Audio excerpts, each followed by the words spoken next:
Gold rate அதிகமாக குறையும், மோசமாக குறையும். இதுதான் இறுதி.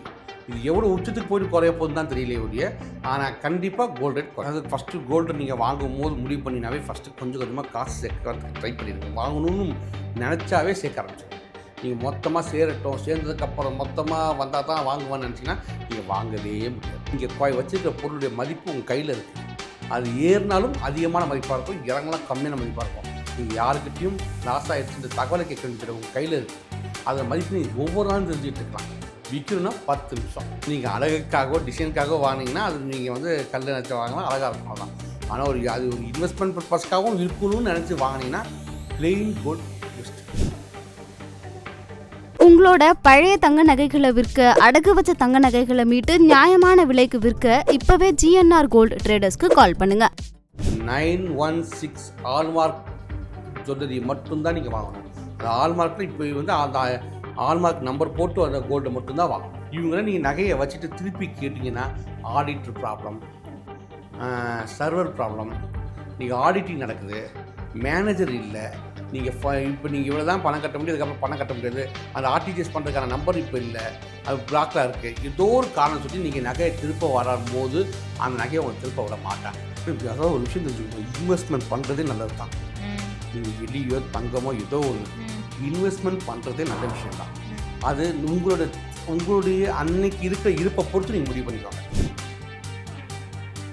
ரிஃப்ளெக்ட் நேயர்களுக்கு வணக்கம். நான் உங்கள் ரக்ஷயா பார்த்தி. இன்னைக்கு கோல்டு சம்பந்தமாக நிறைய விஷயங்களை ஷேர் பண்ண நம்ம கூட இணைஞ்சிருக்கிறவர் NJ Balaji Pandian, founder of GNR gold traders. வணக்கம் சார். வணக்கம். எப்படி சார் இருக்கீங்க? நல்லா இருக்கு. நீங்கள் நல்லா இருக்கீங்களா? ரொம்ப நல்லா இருக்கேன்.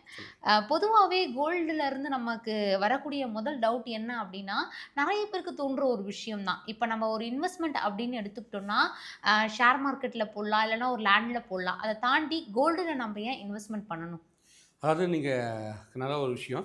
இப்போ ஷேர் மார்க்கெட்டில் நம்ம இன்வெஸ்ட் பண்ணுறோம், அதோடைய நிலைத்தன்மை எப்படி இருக்குன்னு நம்ம சொல்ல முடியாது. ஷேர் மார்க்கெட்டுடைய டவுன் அஃபுல் டவுன் மாறி இருக்கும். இந்த ஒவ்வொரு ஸ்டேஜ்லையும் நம்ம கண்காணிக்க முடியாது. எப்போ ஏறும், எத்தனை மணிக்கு இறங்கும், எப்போ டவுன் ஆகுன்ற கூட சொல்ல முடியாது. அது இன்வெஸ்ட் பண்ணுற பணம் லாஸ்ன்னா அது ஏற்றுக்கே தீரணும். மேபி அதை யாராலையும் மாற்ற முடியாது.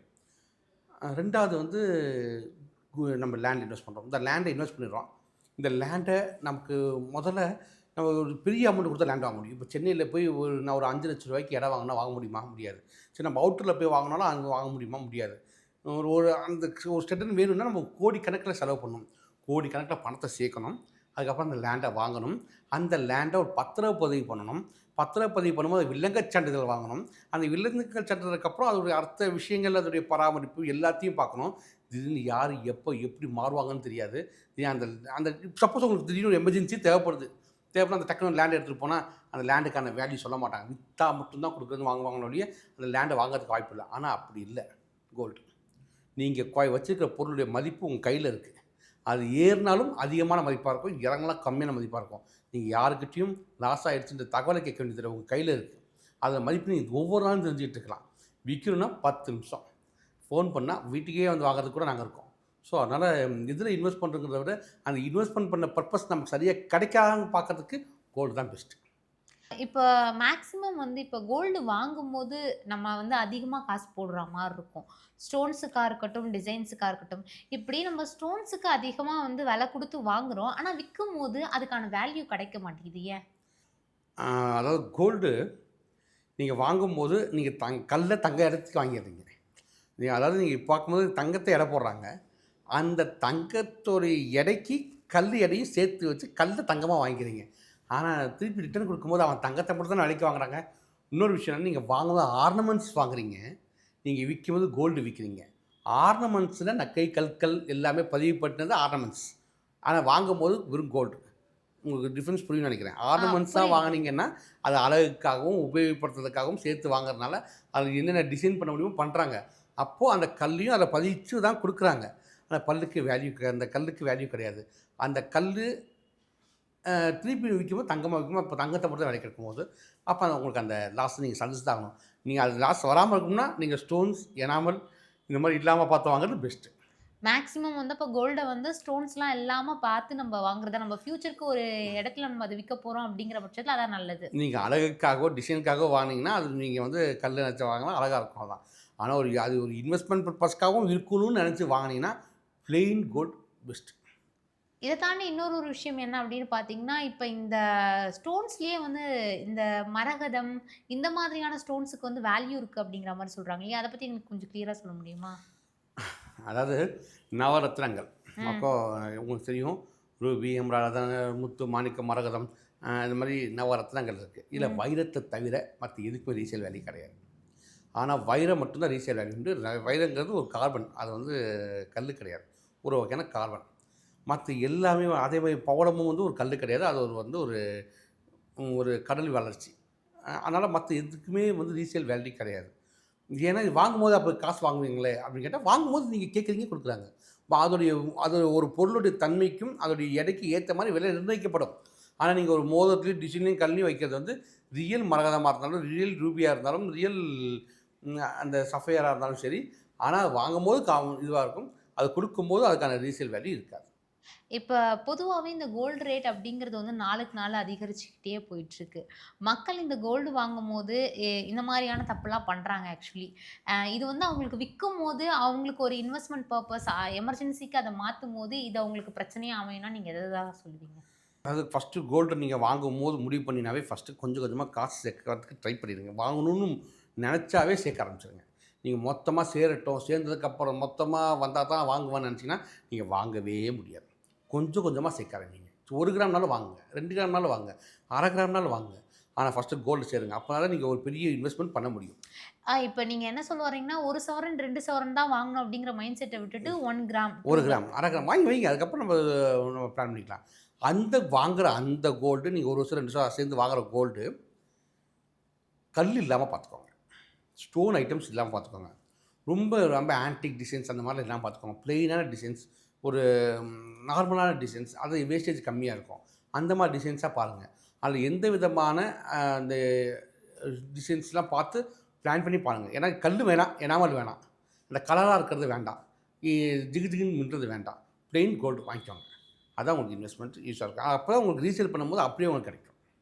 இப்ப கோல்டுலயே வந்து 18 carat gold, 22 carat gold, 24 carat கோல்டுன்னு இப்படி நெறைய இருக்கு.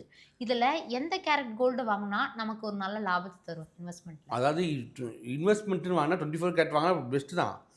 இப்போ மார்க்கெட்டில் இருக்குது 916 தான், 22 கேரட் தான். அது 22 கேரட் சொல்ல வேண்டாம், 916. ஏன்னா அந்த காலத்தில் 22 கேரட்டுன்னு போட்டு தான் சாதாவாக விற்றுட்டு இருந்தாங்க. அதனால் இந்த டைமில் 916 ஹால்மார்க் ஜுவல்லரி மட்டும்தான் நீங்கள் வாங்கணும். அது ஹால்மார்க்கில் இப்போ வந்து அந்த ஹால்மார்க் நம்பர் போட்டு அந்த கோல்டு மட்டும்தான் வாங்கணும். ஸோ வாங்கினீங்கன்னா தான் உங்களுக்கு சேஃப், ரீசேல் அதிகம். இப்ப ஜிஎன்ஆரை பொறுத்த வரைக்கும் நெறைய பேர் வந்து கஷ்டத்துக்காக வந்து அடகு வச்சுட்டு இருப்பாங்க கோல்ட. அவங்களால வந்து அத டக்குன்னு மீட்கவும் முடியாது இல்லையா? அந்த மாரி பட்சத்துல நீங்க உதவிட்டு வந்துட்டு இருக்கீங்க. அத பத்தி கொஞ்சம் கிளியரா எக்ஸ்பிளைன் பண்ணுங்க. இல்லை, நான் இது ஏற்கனவே நிறைய பல மீட்டிங்கில் நான் ஒரு நம்மளோட நிறைய இன்டர்வியூவில் நான் சொல்லியிருக்கேன். ஆ. ஏன்னா இதை வந்து நான் வந்து இது வியாபார நோக்கத்தில் பண்ணலைங்கிறதையும், இது ஒரு சர்வீஸ் மோட்டிவில் தான் பண்ணுறேங்கிறது நான் நிறைய வாட்டி சொல்லியிருக்கேன். நான் இப்போ உங்கள்கிட்ட சொல்ல வர விஷயம் என்னென்னா, நீங்கள் கஷ்டங்கிற வரும் பட்சத்தில் தைரியமாக இருக்கணும்னா கையில் ஒரு நகை வச்சுக்கோங்க. அதை வந்து அடகில் வச்சு வட்டி கட்டி அதோடைய உங்கள் வேல்யூவை நீங்கள் வந்து இப்போ திருப்பிடலாங்கிற ஒரு நம்பிக்கையில் செய்கிற விஷயத்த நான் குறை சொல்லலை. இது தப்பு இல்லை. நீங்கள் செய்கிறது விஷயம் ரைட் தான். நம்ம பணம் வந்துடும், அதை திருப்பிடலாம் அப்படிங்கிற ஒரு நம்பிக்கையில் செய்றீங்க. நான் எந்த விதத்துலையும் நான் தப்பாக நினைக்கல. தப்பாக நினைக்கிறேன்னு நான் செய்கிறது தப்பு இல்லை. ஆனால் உங்களுடைய பணத்தை, உங்களுடைய நகையை உங்களுக்கு கொஞ்சம் கொடுத்துட்டு அதுக்கு வட்டி வாங்கிட்டு கடைசியில் கொஞ்ச நாள் கழித்து அந்த வட்டி அம்மன் சரியாக போயிடுச்சு, உங்கள் நகை முழுகி போயிடுச்சு அப்படின்னு சொல்கிற வார்த்தை, அதெல்லாம் வந்து மோசமாக. இன்னும் அதோட என்னன்னா பெரிய பெரிய ஒரு கார்பரேட் அடகு கடையிலே இப்போ கார்பரேட்டில் வந்துட்டாங்க. ஒரு சில கார்பரேட் ஃபைனான்ஸ் அடகு வாங்க வந்துட்டாங்க.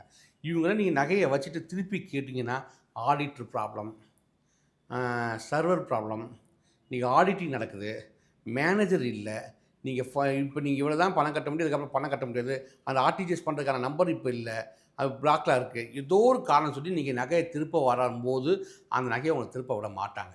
நீங்கள் அதுக்கப்புறம் ரொம்ப ஃபோர்ஸ் பண்ணி சண்டை போட்டு பேசி கீசி அதுக்கப்புறம் தான், நான் எந்த கம்பெனி பேரை சொல்லலை, ஆனால் உங்களுக்கு சொல்கிற புரிஞ்சுக்குவீங்க நம்புகிறேன். ஸோ அவர் வந்து சொல்லி தான் நீங்கள் ஒரு விஷயம் நடக்க வேண்டியது இருக்கும். அதுக்கு நீங்கள் போராடி சப்போஸ் அப்படியே சரி ஓகே நாளைக்கு வரேன்னு சொல்லிட்டு ஒரு டைம் உங்கள் கையில் காசு செலவாயிடும். ஸோ அந்த நகை அப்படியே போயிடும்.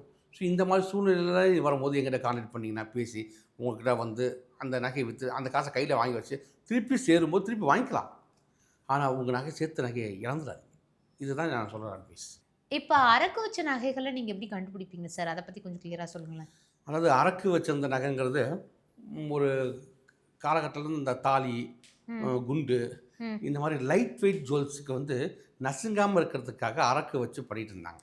இதுதான் வந்து அந்த காலத்தில் பண்ண அட்டிகை அந்த மாதிரி ஐட்டத்தெல்லாம் ஃபுல்லாக அரக்கு வச்சுருப்பாங்க. மேபி நம்ம ஊருக்கு நம்ம காரைக்குடி ஸ்டைல்லாம் பார்த்திங்கன்னா நிறைய இடத்துல அரக்கு வச்சு தான் செஞ்சுருப்பாங்க. அந்த தாலியில் போகிற குண்டு கிண்டு தாயத்து கீத்து எல்லாமே அரக்கு வச்சுருப்பாங்க.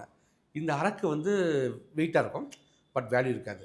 உங்களுக்கு ஸ்ட்ராங்காக இருக்கும், ஆனால் வந்து லைட் வெயிட்டாக இருக்கும். அதாவது தங்கம் லைட்டாக இருக்கும், உள்ள அரக்கு வச்சுனா ஸ்ட்ராங் ஆகிடும்.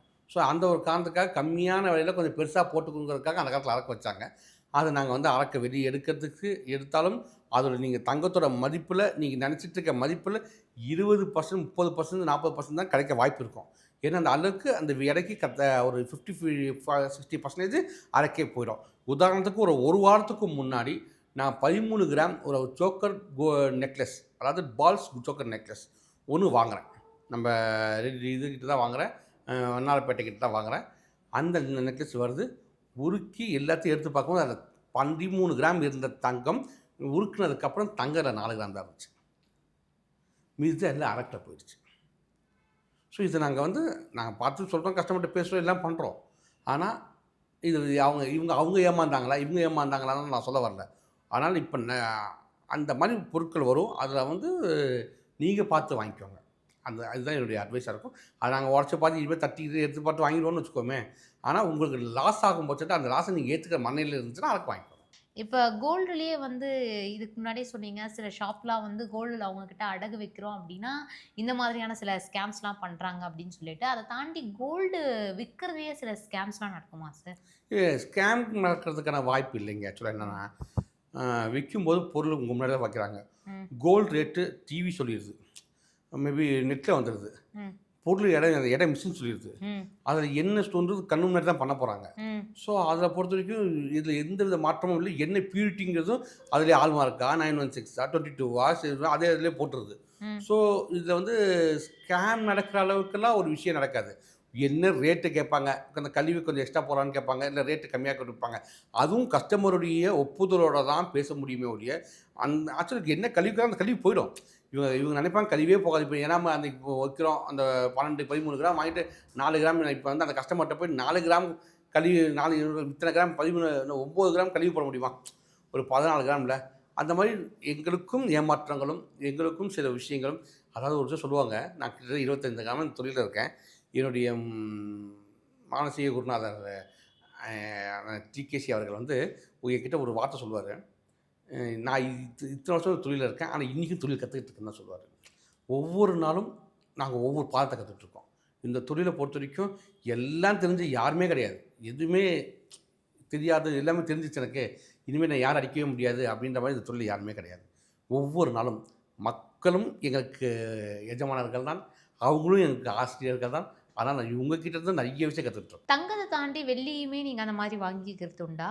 தங்கத்தையும் தாண்டி வெள்ளியும் தாண்டி நாங்கள் வாங்கிக்கிறது உண்டு. தங்கம் கிராமுக்கு 10,000க்கு மேலே போயிடுச்சு. வெள்ளி கிராமுக்கு 120 ரூபா 130 ரூபாய்க்கு மேலே போயிடுச்சு. ஆனால் வெள்ளியோட பர்சன்டேஜ் இப்போ ஹால்மார்க் வந்துடுச்சு, பியூரிட்டி வந்துடுச்சு. அந்த மாதிரி பாரா பியூரிட்டி வாங்குறது ரேர். ஆனால் இதுக்கு முன்னாடி கொலுசு ஐட்டம்ஸ் இதெல்லாம் பார்த்தீங்கன்னா பர்சன்டேஜ் ரொம்ப கம்மி. இவங்க அந்த வெயிட்டை ஏற ஏற அவங்களுடைய அந்த வெயிட்டு லெஸ்ஸானது ஏற்றுக்கிற மண்ணில் அவங்க இல்லை. ஸோ அதனால் நாங்கள் வாங்கிக்கிறோம். பட் அது பியூரிட்டி என்னென்ற பொறுத்து அது பியூரிட்டிக்கு ஏற்ற மாதிரி நான் வாங்கிக்கிறோம். அது இந்த மாற்றம் இல்லை. ஆனால் அது யாரும் அடகு வச்சு போய் மீட்டுறது இல்லை, கையிலேருந்து கொண்டு வந்து வாங்கிக்கிறோம். இப்போ பொதுவாகவே இந்த சில்வர், அதாச்சும் வெள்ளியோடைய விலை அப்படிங்கிறது கண்ணுக்கு தெரியாமல் ஒரு பக்கம் விலை அதிகரிச்சுட்டு வந்துட்டுருக்கு அப்படின்னு சொல்கிறாங்களே, இது எந்த அளவுக்கு உண்மை? ஃப்யூச்சரில் நம்ம இதை வெள்ளியில் இன்வெஸ்ட்மெண்ட் பண்ணுறது எந்த அளவுக்கு நமக்கு ஒரு நல்லதாக அமையும்? அதாவது ஒரு விஷயம் தெரிஞ்சுக்கோங்க, இன்வெஸ்ட்மெண்ட் பண்ணுறதே நல்லது தான். நீங்கள் வெள்ளியோ தங்கமோ ஏதோ ஒன்று இன்வெஸ்ட்மெண்ட் பண்ணுறதே நல்ல விஷயம்தான். அது உங்களுடைய அன்னைக்கு இருக்கிற இருப்பை பொறுத்து நீங்கள் முடிவு பண்ணிக்கோங்க. நீங்கள் 1000 ரூபா இருந்தால் 10 கிராம் வெள்ளி வாங்குங்க, 10,000 இருந்தால் 1 கிராம் தங்கம் வாங்குங்க. இதுதான் விஷயமுடைய நீங்கள் எவ்வளோ இன்வெஸ்ட் பண்ணுறீங்கன்ற பொறுத்து அது உங்களோட முடிவு. ஆனால் வாங்குறீங்க நல்ல 999 வெள்ளினா 999 பார்த்து வாங்குங்க, தங்கம்னா 916 ஆல்மார்க்காக பார்த்து வாங்குங்க. இதுதான் சொல்ல முடியும். அடுத்தது எதுவுமே இன்வெஸ்ட்மெண்ட் சிறந்த விஷயந்தான். வெள்ளி ஏறிக்கிட்டு இருக்கிறது உண்மைதான். ஆனால் தங்கம் ஏறுற அளவுக்கு வெள்ளி ஏறுமான்னு கிடையாது. லாங் டைமில் இதில் போட்ட ப்ராஃபிட்டு அதில் போட்ட பர்சன்டேஜ் அதிகமாக இருக்கலாம். ஆனால் இதில் போட்ட இன்வெஸ்ட்மெண்ட் கண்ணுக்கு நேராக தெரியும். இதில் போட்ட விஷயம் எவ்வளோ போட்டாலும் அந்த ஓரளவுக்கு அந்த லிமிட்டட் இருக்கும் வெள்ளியில். இப்போ ஒரு விஷயம், இப்போ தங்கத்தை வாங்கணும் சேகரிக்கணும் அப்படின்னாலே இப்போ மிடில் கிளாஸ் பீப்புளாக இருக்கட்டும், நிறைய ஸ்டூடெண்ட்டாக இருக்கட்டும், ஃபஸ்ட்டு வந்து கையில் எடுக்கிறது என்ன அப்படின்னு பார்த்தீங்கன்னா நகை சீட்டை வந்து போடுறாங்க. இது கரெக்டான ஒன்றா? தப்பு இல்லைங்க. அதோட பிராண்டடாக பார்த்து போடுங்க, கரெக்டாக பார்த்து போடுங்க. இந்த கம்பெனி இந்த இது வந்து நிறைய நிற்பாங்க. முதல்ல மக்கள் ஷேர் நடத்துகிற கம்பெனியில் இன்வெஸ்ட்மெண்ட் பண்ணாதீங்க. இப்போ அவங்க இன்வெஸ்ட்மெண்ட் பண்ணி வச்சுருக்க கம்பெனி இருக்கும் தெரியுமா, அந்த மாதிரி கம்பெனி நிறைய இருக்கும். அவங்க வந்து ஷேர் நடத்துவாங்க, நிறைய நகைக்கடைக்கு ஷேர் நடத்துவாங்க. அந்த மாதிரி இல்லாமல் ஜென்ரலாக ஓன் இன்வெஸ்ட்மெண்ட்டில் பண்ணுற கடையை பார்த்து நீங்கள் நகை சீட்டு சேருங்க. அப்படி சேரும் பட்சத்தில் ஒரு 10 gram 20 gram 10 milli 100 milli 500 milli இந்த பணத்தில் இந்த வெயிட் கால்குலேஷன் பண்ணுவாங்கள்ல, இன்றைக்கி 1000 ரூபா கட்டினா 1000 ரூபாய்க்குள்ள தங்கம் வாங்கலாம் அப்படின்னு ஒரு விஷயம் சொல்லுவாங்க. அதில் சேருங்க. அதில் சேர்ந்து அது லாங் பீரியட் போடுங்க. அந்த போட்டு கொஞ்சம் கொஞ்சமாக சேர்க்க ஆரம்பிங்க, டெய்லி சேர்க்க ஆரம்பிங்க. அப்படி சேர்த்திங்கன்னா உங்களுக்கு தங்கம் ஓரளவுக்கு சேரும். ஆனால் சேர்க்குறது சரியான விஷயந்தான். ஆனால் அது எங்கே சேருங்கிறத பொறுத்து தான். நீங்கள் இப்பவும் சொல்கிறேன், இந்த பப்ளிக் மணி இன்வெஸ்டர்ஸ் கிட்ட வாங்கி கடன் நடத்துகிறவங்கக்கிட்ட சேராதீங்க. உங்களுக்கு ஓன் இன்வெஸ்ட்மெண்ட் பண்ணி வச்சுருப்பாங்க, நிறைய கம்பெனிஸ் பிராண்டர்ஸ் இருக்கும், அதில் நீங்கள் சேருங்க. இப்போ பொதுவாகவே நிறைய பேருக்கு தெரியாது. இப்போ ஒரு இடத்துல நம்ம கோல்டு சீட் போடணும்னா நம்ம சேவிங்ஸ் பண்ணணும் அப்படின்னு தான் இருப்பாங்க. இதில் எப்படி நாங்கள் கண்டுபிடிக்கிறது பப்ளிக் யாரு ஓன் எப்படி நாங்கள் எப்படி அதை இல்லை, நீங்கள் ஆக்சுவலாக நீங்கள் எப்படி சொல்கிறதுனா, அதை நாங்கள் சொல்லக்கூடாது. இப்போ நான் இந்த கம்பெனி தான் பப்ளிக் லிமிடெட், இந்த பப்ளிக்லேருந்து ஸ்டார்ட் பண்ணி இந்த பக்கம் ஓனாக நான் வந்துட்டு நான் ஒரு பொது இடத்துல நான் அதை சொல்லவே கூடாது, தப்பான விஷயம். நீங்கள் ஆராய்ச்சி பண்ணுங்கள், உங்கள் நெட் எடுங்க, கூகுளில் சர்ச் பண்ணி பாருங்கள், இவங்க யார் இதில் எவ்வளோ ஷேர் வச்சுருக்காங்கன்னு பாருங்கள், எவ்வளோ ஷேர் எதில் ஓடிட்டுருக்குன்னு பாருங்கள். இப்படி நீங்கள் பார்க்கும் பட்சத்தில் ஷேர் நடத்துகிற கம்பெனிக்கும் ஷேர் இல்லாத கம்பெனிக்கும் வித்தியாசம் இருக்கும். ஸோ அப்போயே உங்களுக்கு ஒரு விஷயம் புரிய ஆரம்பிச்சிடும். ஸோ நீங்கள் இன்வெஸ்ட் பண்ணணும்னு நினைக்கும் பட்சத்தில் நான் இதை சொல்ல வரேன். மற்றபடி அவங்களும் கோல்டு தான் பிஸ்னஸ் தான் பண்ணுறாங்க. நீங்கள் இன்வெஸ்ட் பண்ணுறத ஷேராக பண்ணிக்க வேண்டாம், நீங்கள் வந்து ஓனில் பண்ணுங்கன்னு சொல்கிறேன். இப்போ நிறைய பேர் வந்து சீட்டு போடுறதா இருக்கட்டும், நகை வாங்குறதா இருக்கட்டும், கண்மூடித்தனமாக நிறைய விஷயங்கள்ல இறங்கி பண்ணிடுறாங்க. ஆனால் அதை தாண்டி அதுக்குள்ளார இத்தனை விஷயங்கள் இருக்குது. இப்போ வந்து அதுலேயும் ஷேராக இருக்குது, ஓனாக இருக்குது. ஸோ இதெல்லாம் வந்து நம்ம ஒன்ஸ் நம்ம முன்னாடி செக் பண்ணிவிட்டு பார்த்துட்டு அதை வாங்குறதா இருக்கட்டும், இன்வெஸ்ட்மெண்ட் பண்ணுறதா இருக்கட்டும், அது கரெக்டான ஒரு விஷயமா இருக்கும்னு சொல்கிறேன். கரெக்டாக இருக்குன்னு நம்புகிறேன். ஆக்சுவலி என்னென்னா, யாரையும் நான் தப்பாவோ குறையோ சொல்ல வரல. மக்கள் பணம் பண்ணுற இன்வெஸ்ட்மெண்ட் ஒரு ஓன் பிஸ்னஸ்க்கு இருக்கிறவங்ககிட்ட போகும் பட்சத்தில் அதுக்கு சேஃபாகவும் இருக்குன்னு நம்புகிறோம். வேற ஒன்றும் இல்லை. நம்ம ஷேர் எப்படி ஆகணும்னு சொல்ல முடியாது இல்லையா. அப்போ எனக்கு லாஸ் ஆகிடுச்சுன்னு சொல்லி ஷேர் லாஸ் ஆகிடுச்சு நம்ம போக முடியாது. ஸோ நம்ம அவங்க இன்வெஸ்ட்மெண்ட் பக்கம் பாதுகாப்பாக இருக்கணும்னா ஒரு ஓன் இன்வெஸ்டர்ஸ் கம்பெனிக்கு இன்வெஸ்ட் பண்ணணும். இந்த வருஷம் முடியறதுக்குள்ளார இந்த கோல்டோடைய ரேட் அப்படிங்கிறது வந்து எக்கச்சக்கமாக ஆயிரும் அப்படிங்கிற மாதிரி சொல்லிட்டு இருக்காங்க. ஸோ அதுக்கேற்ற மாதிரி நம்ம பார்க்கவும் முடியுது 80,000. இதை பற்றி உங்களுடைய கருத்து என்ன? இல்லை, இந்த கதையை நான் ஃபஸ்ட்டு கோல்டு குறைஞ்சுன்னு சொல்லும்போது 8,000 ரூபா இருந்துச்சு. நான் கோல்டு குறைய போதுன்னு சொல்லும்போது 10,000 ஆச்சு. மேபி இப்போ நான் அதை எப்படி சொல்கிறேன்னா, இந்த பொருளாதார மந்தநிலையில் இருக்க வரைக்கும் இந்த கோல்டு ரேட்டு ஏற இறங்க வாய்ப்பு இருக்குது. ஆனால் கோல்டு ரேட் அதிகமாக குறையும், மோசமாக குறையும். இதுதான் இறுதி. இது எவ்வளோ உச்சத்துக்கு போய்ட்டு குறைய போகுதுன்னு தான் தெரியலையே ஒழிய, ஆனால் கண்டிப்பாக கோல்டு ரேட் குறையும். கோல்டு ரேட் குறையும், ஆனால் எவ்வளோ உச்சத்துக்கு போய் குறையும் அப்படிங்கிறது டவுட்டு. சார், ஜிஎன்ஆரை பொறுத்த வரைக்கும் ஜிஎன்ஆரை தாண்டி நிறைய பேருமே வந்து கோல்டை வாங்குறதா இருக்கட்டும், விற்கிறதா இருக்கட்டும், இந்த மாதிரியான சில விஷயங்கள் பண்ணிகிட்ருக்காங்க. ஆனால் ஜிஎன்ஆரில் ஏன் விற்கணும்? அதில் என்ன சிறப்புகள் இருக்குது? அதை பற்றி கொஞ்சம் கிளியராக சொல்லுங்கள். முக்கியமாக தீபாவளி வருது, அதை சார்ந்த ஏதாச்சும் ஆஃபர்ஸ் இருக்கா? மேடம், ஆக்சுவலாக இந்த ஃபஸ்ட்டு நான் சொல்லிடுறேன். ஜிஎன்ஆர் கோல்டு நிறுவனம் நாங்கள் ஆரம்பிக்கப்பட்டு மக்கள் சேவைக்காக தான் செய்யப்படுறோம். இந்த கோல்டு கஷ்டத்தில் இருக்கிறவங்களுக்கு நிறைய உதவி செய்யணுங்கிற நோக்கத்தை செய்யப்பட்ட விஷயம். இது நாங்கள் லாபத்தை விட எங்களுடைய சர்வீஸ் லாபம் இல்லாமல் நாங்கள் எந்த தொழிலும் செய்ய போதில்லை. லாபம் செய்கிறோம், ஆனால் நாங்கள் அதிகபட்ச லாபத்தை எதிர்பார்க்கறதில்லை. எங்கள் தேவைக்கு வந்தால் போதும் மட்டும்தான் நினைக்கிறோம். ஏன்னா நாங்கள் எங்களுடைய கூட இருக்கிறவங்க சம்பளம், எங்களுடைய எக்ஸ்பென்ஸு, இதுக்கு தான் நாங்கள் பார்க்குறோமே ஒழிய இந்த இதில் வந்து நாங்கள் ஒரு சர்வீஸ் பண்ணுறோன்ற கான்செப்டில் தான் கொண்டு வந்துருக்கோம். அதாவது ஒரு நல்ல விஷயத்தை சிறப்பாக செய்யணும், அது பாதுகாப்பாக செய்யணும், அதை வந்து ஏமாற்றாமல் செய்யணுங்கிறத தெளிவாக இருக்கும்.